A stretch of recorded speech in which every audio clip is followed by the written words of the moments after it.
Hey, this is Pastor Sadell Bradley here. We're giving a recap of last Sunday's sermon on I'm Still Good. We talked about goodness. A lot of times we use the colloquial phrase, you good? Meaning, are you okay?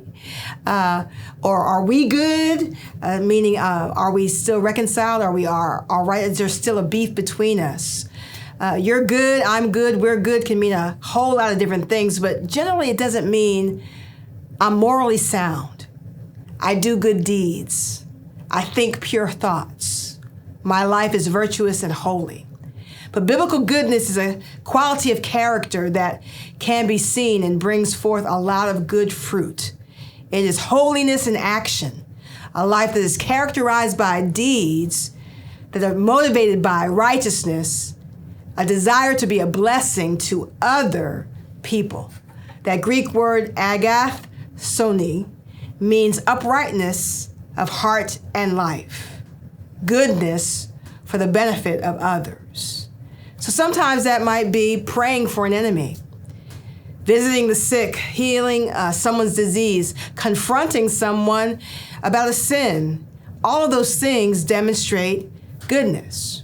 So who would you call truly good? Would you call yourself good under that definition?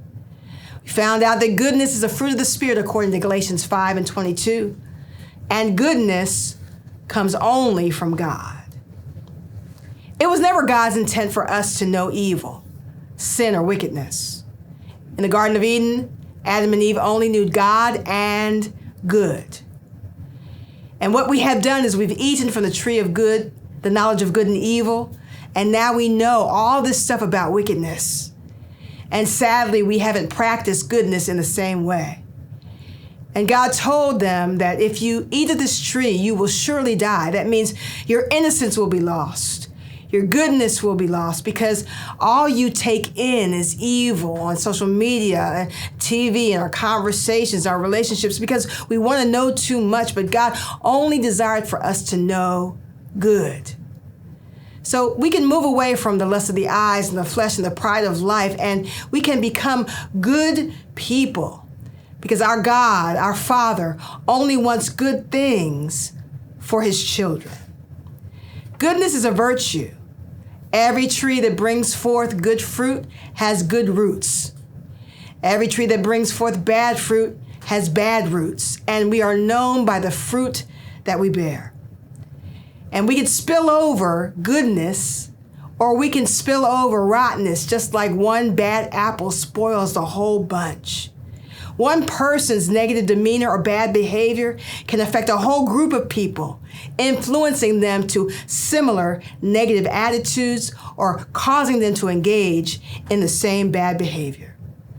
So today I want you to understand that goodness is something that we can receive from God. The rich young ruler in Mark 10 asked Jesus, good teacher, how must I inherit eternal life? Jesus replied, why do you call me good? Nobody is good but God. You're kneeling before me. You believe I'm good, a good teacher even, but do you believe I'm God? For this rich young ruler to be good, Jesus said, you're lacking one thing.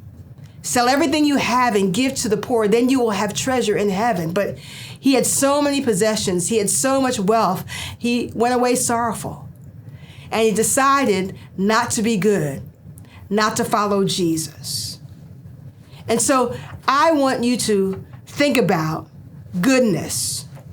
Good people sometimes finish last because they are outmaneuvered or overwhelmed by others who are not good. But the life of a believer, a follower of Christ, is supposed to be marked by the spirit of the fruit of God's goodness.